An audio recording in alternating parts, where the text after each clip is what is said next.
Et coucou Marie-Céline, Salut Eric, qu'est-ce ça que fait ça me plaisir dit? d'être avec toi. Marie-Céline, tu es coach en positivité. Oui, Tu es certifiée de l'école de coaching du cœur et de l'âme d'André Roberti, exactement. une école qu'on a en commun, toi et moi. Et j'avais envie de te poser une toute première question. Selon toi, que signifie vraiment être positif? Parce que souvent, c'est une définition que tout le monde ne voit pas de la même manière. Donc toi, Marie-Céline, comment vois-tu le fait d'être positif? Qu'est-ce que ça veut dire pour toi? Pour moi, bah écoute, c'était pas gagné à la base parce que j'étais quelqu'un de plutôt négatif, tu vois. Pendant très très longtemps, je cultivais plus la négativité que la positivité. Et puis à un moment de ma vie, tu vois, j'ai eu des épreuves comme tout le monde et il a fallu à un moment, tu vois, j'étais à la croisée des chemins. Et bien que je décide, tu vois, soit de continuer à être négative et puis d'attirer toujours plus de négativité, tu vois, la spirale infernale, ou bien de décider de prendre ma vie en main et d'être plus positive, ce qui n'a pas été simple au départ, je te l'assure. Il a fallu commencer, c'était pas simple. Parce que c'est vrai que la positivité, bah, ça se cultive, ça vient pas forcément, c'est pas inné hein, pour beaucoup de personnes, tu vois. C'est beaucoup plus simple d'être négatif parce qu'il n'y a rien à faire. Mais pour être positif, eh bien, il faut cultiver, il faut aller chercher. Donc, il faut commencer à sourire, il faut commencer, tu vois, à cultiver ça au quotidien, régulièrement, pour le devenir.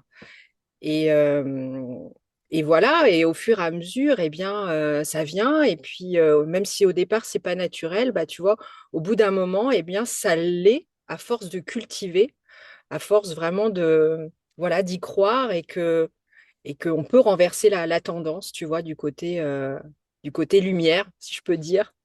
Voilà. Tu viens de répondre, j'ai envie de le dire, tu viens de répondre à la question, peut-être la question la plus importante de toute cette interview, parce que comme tu le sais, nous avons choisi vraiment le mot cultiver, tu vois, parce que justement, comme tu l'as dit, la positivité, c'est quelque chose qui se cultive, comme toute bonne habitude, elle s'apprend, elle n'est pas forcément naturelle chez tout le monde. Bah, ça, c'est sûr. Du coup, est-ce que tu aurais des clés à nous partager sur, sur comment cultiver cette fameuse positivité au quotidien, disons, parce que ça se travaille. Oui, c'est compliqué. Puis on n'est pas tous les jours positif, ça c'est sûr, hein. Moi, la première, par moment, voilà, la vie nous rattrape, tu sais ce que c'est, tu vois, avec ses difficultés, ses lots de, voilà, de contrariétés, difficultés, de choses négatives qui peuvent arriver autour, etc. Mais comment dire, c'est vrai qu'il y a plein de clés en fait. Alors la première clé pour moi, je dirais, c'est que bah, c'est se raccrocher à la vie, à quelque chose de plus grand que nous. Alors on peut dire la vie, on peut dire Dieu pour ceux qui croient, on peut dire l'univers. Enfin, il y a tellement de mots qu'on peut utiliser pour vraiment se raccrocher à vraiment voilà à cette vie qui nous veut du bien en fait. Ce qu'on oublie parfois quand on est assailli de choses difficiles dans la vie. Et, euh, et quand on croit vraiment à la vie, eh bien, on revient toujours à cette positivité, à cette lumière, parce qu'on sait que, voilà, on est aidé de toute façon, tu vois. Donc, Bien sûr. voilà, c'est pas tous les jours simple, ça c'est sûr. Il faut surfer voilà, sur les difficultés. Il faut, voilà, tu vois, il faut y croire toujours, même quand c'est la tornade. Je sais que c'est compliqué, hein, parce que je suis passée quand même par certaines épreuves comme tous, hein. On passe par des épreuves, que ce soit la maladie, des relations difficiles, voilà, ça peut être tellement de choses. Voilà, c'est innombrable hein, ce qui peut nous tomber sur le coin de la goule. Mais voilà, quand on croit déjà à quelque chose, à la vie qui va en notre faveur, bah déjà, tu vois, c'est voilà, c'est une ligne de conduite qui est, voilà, qui est magique. Il y a déjà ça, tu vois. Enfin, c'est pas rien. Et puis, bah, après, il y a tellement de choses. C'est vrai que bah, déjà, sourire à la vie, c'est vrai, même si au départ, c'est compliqué. C'est vrai que pour moi, c'était compliqué de sourire à la vie quand j'étais dans la négativité, tu vois. Mais rien qu'un sourire, au départ, on se force. C'est vrai qu'au départ, c'est se forcer. Et puis, progressivement, eh bien, progressivement, la vie nous renvoie ce soleil, ce sourire, et puis les choses s'améliorent. Après, moi, il y a la méditation qui m'a toujours aidée, même si ça a été compliqué de m'y mettre au départ, parce que c'est vrai que voilà, ça peut être difficile de prendre quelques minutes quand on n'a pas l'habitude pour soi. Ça, je le comprends, mais c'est tellement bénéfique sur tellement de plans. Ça fait partie des clés qui sont importantes, tu vois, je dirais. Et puis après, il y a aussi éviter tout ce qui est négatif, parce qu'on est happé par ce négatif. C'est une drogue. C'est une drogue, la négativité, hein, de regarder des séries noires, ben voilà, c'est compliqué d'inverser la tendance et de regarder, je sais pas, des comiques, de regarder des dessins animés, de regarder de belles choses. Au départ, c'est pas simple, hein. C'est pas Hmm. simple, mais c'est un cercle vertueux après. C'est vrai que c'est magique quand on commence à regarder de belles choses, de s'intéresser à des gens positifs, de s'entourer de personnes plus joyeuses que d'être avec des personnes qui sont toujours victimes ou à ressasser des choses difficiles. Voilà, il faut essayer de s'entourer. Je sais que c'est pas facile parce que on a forcément autour de nous des personnes qui sont tristes, qui sont en difficulté, qui ont besoin de ressasser, etc. Mais faut penser à soi en premier lieu. Et puis après, quand on est plus fort, on peut faire avec ces personnes-là. Mais au départ, je pense qu'il faut vraiment se préserver et s'éloigner des personnes négatives, toxiques, enfin, toxiques et voilà, par exemple. C'est très très important ce que tu dis parce que beaucoup d'entre nous sommes dans cette empathie justement et comment on pourrait faire comprendre à ces personnes d'une manière voilà, qui ne les blesse pas qu'elles ne sont pas bonnes pour nous. Enfin de les faire comprendre que ce n'est pas elles le problème mais que toujours ramener à soi de dire je t'aime beaucoup, mais à ce moment de ma vie, voilà, je sens que ce que tu m'apportes n'est pas ce que je cherche. Enfin, je ne sais pas si tu as une manière de le faire comprendre à ces personnes autour de toi que tu as besoin pour toi et pour toi seulement de t'en éloigner sans les faire se Oui, sentir. ah oui, oui, oui, oui, oui, effectivement, c'est vrai que c'est pas toujours simple de prendre de la distance par rapport aux gens qu'on aime, parce que ça n'empêche que, voilà, on les aime, les personnes autour de nous, même si, voilà, l'énergie n'est pas forcément, euh, voilà, c'est pas toujours simple de faire avec ces personnes. C'est vrai que des fois, j'explique pas forcément. Enfin, moi, je suis quelqu'un d'un peu solitaire, donc voilà, enfin, je peux dire que j'ai besoin d'un peu de solitude. Ou tu vois, c'est pas contre ces personnes, bien évidemment, bien au contraire. Mais c'est pour soi, c'est pour se préserver un petit peu. Et puis, ça peut être ponctuel, hein, c'est pas forcément mettre à distance les gens très longtemps, mais ça peut être de façon ponctuelle quand on a besoin de se retrouver et voilà, de regonfler un petit peu nos batteries, enfin de les. Voilà, mais voilà, c'est pas définitif forcément. Après, il y a des relations qu'on peut couper définitivement si elles sont vraiment très, très, très nocives, quoi. Mais ça, c'est autre chose, hein. C'est vrai que ça dépend des relations. C'est vrai que si c'est une relation amoureuse, une relation vraiment toxique, des fois, on est obligé vraiment, par exemple, de couper définitivement, enfin définitivement pendant un certain temps, hein, ça. Après, si c'est un parent, etc., ça peut être ponctuel. Si c'est un enfant, ça peut être ponctuel aussi, en essayant de guérir ses propres blessures et puis attendre, voilà, enfin, attendre de voir ce qui se passe aussi, ce que la vie, voilà, ce que la vie crée pour l'un et l'autre. Parce que c'est vrai que ça dépend vraiment de la relation, moi, je dirais, tu vois. Parfois, les éléments sont souvent des personnes, et souvent même des personnes de notre famille, des proches, des personnes que l'on aime, et qui justement nous empêchent d'atteindre cet état de positivité-là. On Oui, a l'impression, par exemple, j'ai un choix complètement personnel, c'est celui de me couper des infos.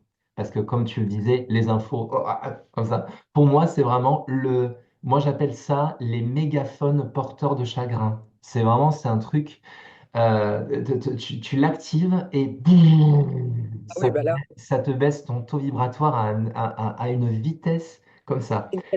Du coup, quand on se coupe des infos et dans le sein de la famille, on a quelqu'un qui, non pas s'informe juste pour s'informer, mais lui aussi est sensible, prend l'information. Nous, on a fait le choix de se couper. Quand on se retrouve au repas, bam, il nous dit, Oui. t'as vu ce qui s'est passé, t'as entendu ce qui s'est... Oh non, s'il te plaît, laisse-moi dans ma Je connais, bulle de positivité, s'il te plaît. je connais, mais tu vois, je voudrais rajouter quelque chose à ça, Eric, parce que oui, effectivement, dans nos familles, on a toujours une personne comme ça.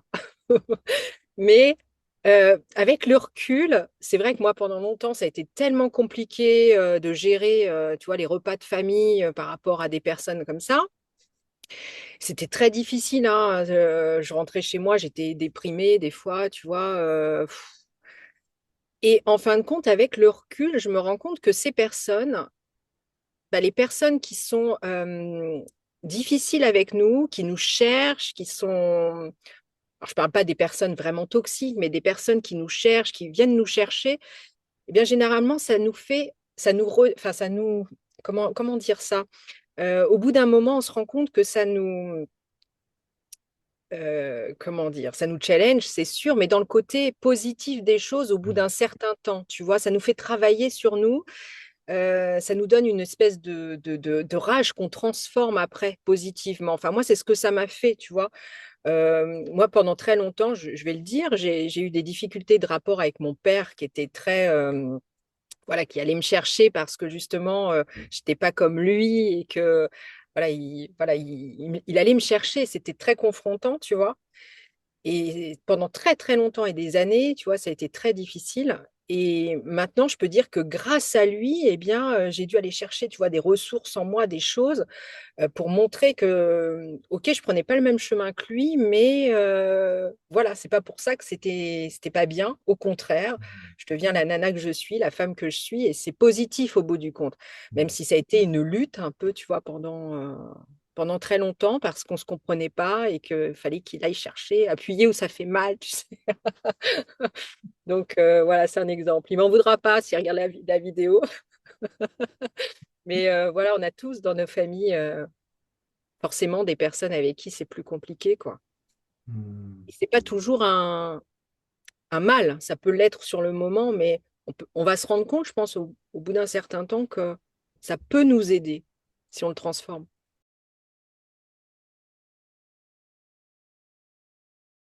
Je te dis, c'est la connexion à la vie, quoi, à Dieu, l'univers. Voilà, c'est cette connexion-là qui, à chaque fois, m'aide parce que, bon, bah, moi, je crois aux anges, je crois, voilà, je crois à tellement de, voilà, je crois à des entités, des personnes qui sont derrière, qui m'aident, tu vois, ma grand-mère qui est partie, enfin, tu vois, et je crois profondément à cette vie qui nous veut du bien, et ça m'aide, tu vois, ça m'aide au quotidien pour, voilà, dès que j'ai un petit coup de mou, et ben, je me raccroche à ça et je sais que on est aidé, tu vois, si on demande. Hmm. Oui. Après, ça dépend à qui on veut demander, mais à Dieu, tu vois. On peut même, et j'ai envie de te le demander, je te pose la question comme ça, pouvons-nous appeler ça la foi? Que la Exactement. clé pour cultiver la Ben positivité voilà. au Et ben quotidien, voilà. c'est la foi. Et c'est ça, exactement.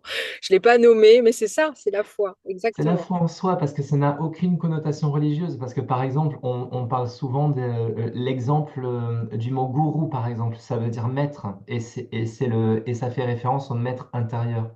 On a Exactement. déjà en premier lieu une foi en nous et ce qu'on peut apporter au monde. Et on a une foi en nos prochains, les personnes qui nous entourent. Et on a une foi en ce qui est tout ce qui est plus grand que nous.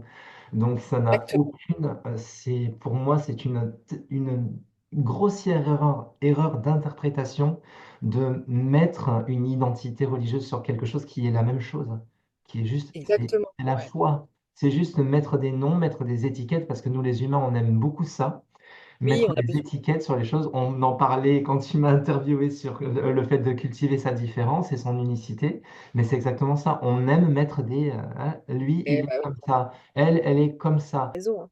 Quelque Complètement. chose sur quoi, Marie-Céline, j'aimerais beaucoup revenir dessus parce que tu as dit quelque chose de très très important, justement, comment on reste dans cet état de positivité quand même quand on a l'impression que tout autour de nous, Tout quand on est, s'écroule. quand on est happé, enfin, quand on est happé par la négativité, quand on est par notre propre et par celle qui est autour de nous, quand les choses vont mal, quand on a l'impression que le monde va mal, surtout par les temps qui courent, hein, comment est-ce qu'on fait pour rester dans cet état de plénitude, quoi? Bah oui, c'est cette foi dont tu parles, hein, c'est vraiment rester, voilà, avoir toujours confiance, hein. Voilà, la confiance en la vie, la confiance en nous, comme tu disais, est vraiment parce que tout ce qu'on vit dans la vie, on est capable de le dépasser. On pense pas, hein, des fois, on a l'impression qu'on va jamais pouvoir surmonter notre épreuve. Et moi, j'ai une conviction, c'est tout ce qu'on vit, on est capable de l'affronter, on est capable de le relever. Et bah, plus on va avoir cette foi, cette confiance, et plus on va y arriver. Ça va être, voilà, ça va pas être plus simple, mais un petit peu quand même, ça va nous aider, quoi. Donc, Hmm, garder cette confiance, cette foi, et on peut tout relever, quoi. Il y a hmm, plein d'exemples autour de nous. On peut voir, hein, des gens qui ont vécu des choses tellement difficiles, dramatiques, et on peut tout relever. hmm. Faut y croire J'avais- pour le voir. Oui, oui. Du coup, les questions que j'avais notées, j'ai l'impression que en fait, on a des réponses. À chaque fois qu'on en pose une, on a la réponse à la prochaine. Ouais, Et bah oui, c'est oui, ça oui. qui est magique avec ça. Je veux dire, un message aussi qu'on pourrait laisser passer, c'est arrêter de se mettre la pression. Parce C'est que pour ça. moi, par exemple, c'est ma première interview. Je note mes questions là sur une tablette. Je me dis, je vais me tenir à ça. Mais en fait, quand on est lancé dans la Et oui, t'as vu, conversation, tout t'as vu. évolue de manière constante. Rien Oui, n'est bah linéaire. Donc oui, ça, oui. c'est quelque chose. La positivité aussi, ce n'est pas linéaire. La positivité, elle a pas besoin de rester là-haut tout le temps. Elle Non, peut, bah non. elle peut se moduler avec nous. Le sujet de cette interview, c'est comment la cultiver, comment lui faciliter son intégration dans notre quotidien. Comment on peut prendre cette énergie, quoi. Comment on peut l'assimiler à nous quand on a besoin de monter c'est ça, en fait. Tout se relie à ça. Cultiver la positivité au quotidien, je pense que c'est vraiment ça. Qu'est-ce que tu en dis, toi? Ouais, ben c'est ça, il faut la cultiver, hein. Faut pas croire que c'est acquis. Bah non, c'est pas toujours acquis. Il faut, voilà, déjà y mettre un sourire et puis aller vers vraiment ce qui nous fait du bien, que ce soit la musique, parce que ça, c'est ton domaine aussi. Écouter des musiques qui nous font du bien, parce qu'il y a des musiques qui nous font baisser quand même aussi au niveau énergie, hein. Donc, il faut sentir les musiques voilà, qui nous font du bien, qui nous apaisent. Tu pourrais peut-être en parler de ça, mais euh, ouais, il y a tellement de choses. Regarder des choses, comme je disais tout à l'heure, des choses qui sont inspirantes, voilà, qui sont nourrissantes. Vraiment aller vers ce qui nous fait du bien, même si des fois on n'a pas envie, hein. C'est vrai, des fois on a envie de rester voilà, on n'a pas envie de bouger, on n'a pas envie de faire grand-chose. On peut se renfermer sur soi, mais voilà, des fois, quand je vais pas bien, eh ben, je sors, par exemple. Tu vois, rien que sortir dehors, aller marcher ou voir du monde, même si on Ah n'a pas ouais. envie. Bah, des fois, il faut se forcer, tu vois. Oui. Faut se forcer parce que c'est pas sur nous qu'on va changer d'énergie et c'est pas sur nous qu'on va. Voilà. Des fois, il suffit juste de sortir dehors, hein. Tu C'est vois, ça. aller sur l'herbe dehors ou on n'a pas besoin d'aller à 300 kilomètres, mais faire une action. Voilà. Aller dans une action Faire quelconque. C'est ça. le dézoom sur cette situation, parce que si on attend de voir une solution quand on a le problème là, euh, ça ne le fait Ouais. pas. On Il faut reste faire dedans. il faut faire ce petit, un petit peu comme dans Hamlet, quoi, Shakespeare, être ou ne pas être, voilà la question. C'est la question. C'est Ah, vraiment ce truc de regarder le crâne là et se dire, ah ouais, c'est en fait, c'est prendre cette distance et se dire, ah oui, ah, je l'avais pas vu comme ça. Et souvent, il y a ces personnes qui vont, dépendant, oui, pas indépendamment, mais c'est complètement dépendant de notre état d'être à ce moment-là. Quand elles vont nous dire un truc, ça va être une clé juste précieuse. Et on a juste envie de les envoyer, on a juste envie de les envoyer bouler, quoi. Parce qu'on va dire, mais qu'est-ce que t'en sais, quoi, de toi déjà? Être positif et tout, c'est facile de dire, il faut pas. C'est ça. C'est Il y vrai a que c'est toujours ces facile à personnes qui faire. vont venir dire, mais oh, comment je fais moi? C'est ça, c'est pas facile, ça je l'avoue, hein. C'est pas simple hein, tous les jours, mais penser à faire des petites actions, des petites choses, même si c'est pas des grandes choses, mais rien qu'un petit pas, ça peut aider pour la journée, prendre un peu l'air. Voilà, toujours essayer de faire un petit quelque chose. C'est pas des grandes actions. De toute façon, ça c'est pas recommandé de faire des choses énormes parce qu'on va pas tenir sur la durée si on a des difficultés. Il faut y aller vraiment progressivement, faire des petites choses qui nous rendent heureux, qui nous font du bien. Les Voilà. petits plaisirs. C'est ça aussi. Bah oui, oui, oui. Y penser, hein. Mm. Est-ce que tu en as, toi, de ces les petits plaisirs, comme on dit entre guillemets, quelque chose qui te met tout de suite à nouveau dans le, t'as un petit coup de mou, tu te fais ce petit plaisir et ça te, boum, ça te fait remonter comme ça. Est-ce que tu en as? Ouais, mais oui, bien sûr. Bah, tu vois, moi, écouter de la musique, une bonne musique que j'aime bien pour danser, mais moi, tu vois,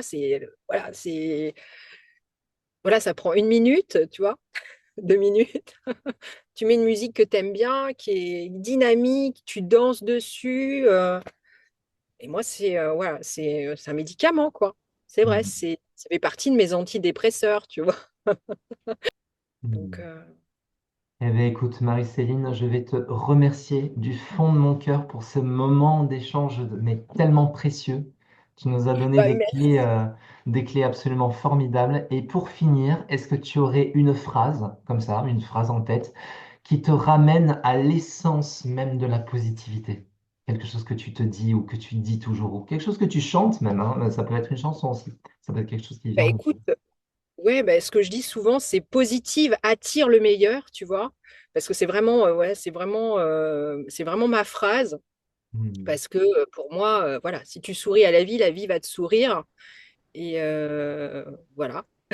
Les amis, si vous avez aimé cette interview, je vous recommanderais d'aller sur la chaîne YouTube de Marie-Céline, la chaîne positive, pour une dose de positivité au quotidien. C'était vraiment ça pour moi, quand j'ai découvert ta chaîne, c'était ça que j'ai ressenti. Vraiment. Bah, merci, merci à toi. Et puis déjà, abonnez-vous aussi à la chaîne d'Eric. Et puis, abonnez-vous, likez et partagez, parce que je pense que beaucoup de personnes ont besoin voilà, de sourire et de lumière actuellement. Donc, faut pas hésiter à partager cette vidéo surtout. Merci à Eric. Donc voilà, si vous avez aimé cette interview et si vous, surtout si vous voulez en voir plus, mettez un petit commentaire, donnez-nous des suggestions de sujets. Peut-être on pourra refaire quelque chose tous les deux sur un autre sujet. Ça me ferait très très plaisir. Et surtout, si vous avez besoin d'un super coach en positivité, c'est Marie-Céline qu'il faut aller voir, sans hésitation. Merci, merci, merci. Merci à toi, Marie-Céline, pour ce bel Merci, échange. merci Eric.